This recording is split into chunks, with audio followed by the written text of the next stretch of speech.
పిల్లలకి ఏదన్నా వాళ్ళకి నచ్చినట్టు చేశామంటే ఎంత హ్యాపీగా ఫీల్ అయిపోతారో. నా కాన్సెప్ట్ ఏంటంటే ఏదన్నా సరే వాళ్ళకి నచ్చాలి అండ్ అలాగే హెల్తీ వేలో ఉండాలి. సో, దానికోసం అని చెప్పి ఇంకో కాన్సెప్ట్‌తో వచ్చేసాను.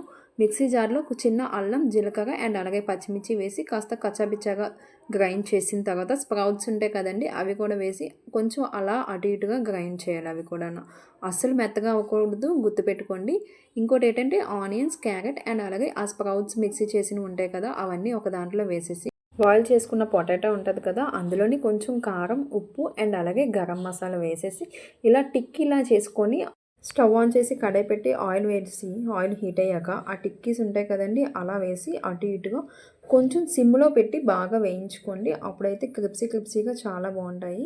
ఇదేంటంటే నేను స్ప్రౌట్స్ తీసుకున్నాను కదా! స్ప్రౌట్స్‌లో ఫైబర్ కంటెంట్ ఎక్కువ ఉంటది అండ్ అలాగే ఈజీ టు డైజెస్ట్ కూడాను. అండ్ అలాగే ఇందులోకి నేను పెరుగు వేసి కొంచెం అలా గార్నిష్ చేసుకున్నాను. మార్నింగ్ కదా సాస్‌లవి అవాయిడ్ చేయండి. ఇలా చేసి ఇవ్వండి హ్యాపీగా తినేస్తారు.